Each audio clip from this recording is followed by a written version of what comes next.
नीचे का व्यक्ति सपना देख सकता है एक दिन अध्यक्ष बनने का? मैं खुद हूं ना, मैंने तो कभी नहीं सोचा था।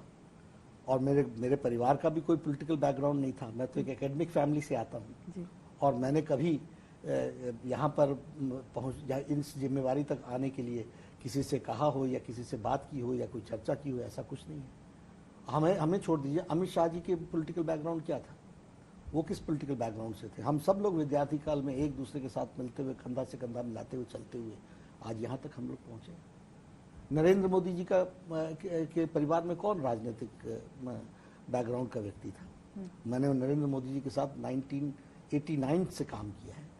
मैंने एक उनको संगठन मंत्री से इन जिम्मेवारियों तक पहुंचते, राष्ट्रीय संगठन मंत्री तक, राष्ट्रीय महामंत्री से लेकर के राष्ट्रीय संगठन महामंत्री तक, संगठन महामंत्री से गुजरात का मुख्यमंत्री बनने तक, और उसके बाद से भारत के प्रधानमंत्री बनने की सारी यात्राओं को हमने देखा है। कोई किसी के पीछे कोई पॉलिटिकल बैकग्राउंड नहीं था। सब अपने तप से, अपनी मेहनत से, अपने देश की सेवा करते हुए, राष्ट्र की सेवा करते हुए सब लोग यहाँ वो लोग पहुंचे हैं मोदी जी के। अच्छा, सबसे बड़ी पार्टी हो गई हमारे राजनाथ जी को लीजिए आप जी, टीचिंग करते थे। वहां से बढ़ते बढ़ते वो हमारे नितिन गडकरी को लीजिए, हमारे थावरचंद गहलोत को लीजिए, सभी तो कार्यकर्ता की कोई पॉलिटिकल बैकग्राउंड का आदमी नहीं। सारी पार्लियामेंट्री बोर्ड के नाम मैंने आपको गिना दिए और सब लोग अपनी ताकत से और अपने क्षेत्र में अपने कंट्रीब्यूशन से पार्टी की रीति नीति में काम करते हुए यहाँ तक गए। लेकिन किसी राजनेता का बेटा अगर कोई अहम पद हो तो क्या वो नहीं ले सकता है? ऐसा है क्या विरासत की परंपरा गलत है राजनीति? पार्टी में पार्टी के स्ट्रक्चर डिस्टर्ब ना हो, इसकी चिंता होनी चाहिए। और पार्टी का स्ट्रक्चर अगर इस कारण से डिस्टर्ब होता है कि कोई किसी के परिवार से होने के कारण वो उसकी अहमियत लेता है, तो यह उचित नहीं है, इससे पार्टी का नुकसान होता है।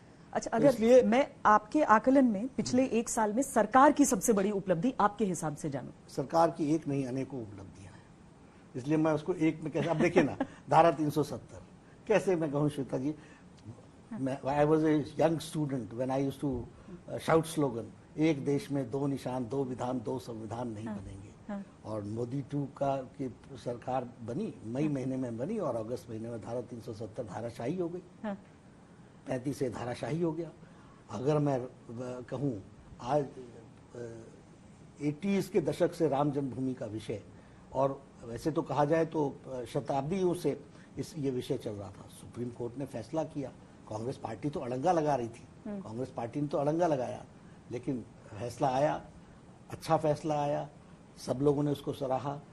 प्रधानमंत्री जी ने ट्रस्ट बना करके हैंडओवर कर दी सारी ज़मीन और उसका भव्य राम मंदिर बन रहा है। उसको हम कैसे भूल सकते हैं?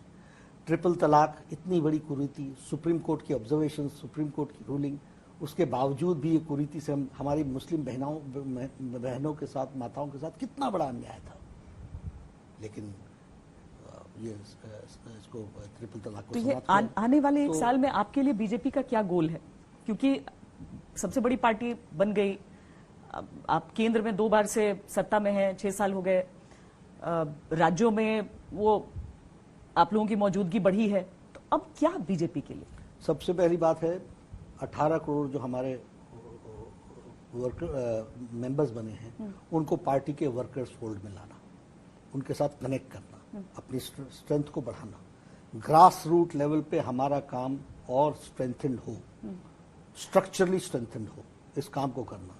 आने वाले इलेक्शंस को पूरी ताकत के साथ चुनाव में उतरना और वहां जीत हासिल करनी, और साथ ही साथ सरकार के कामों में पार्टी एक सफल उपकरण बन करके पार्टी साथ में काम करे, इसकी चिंता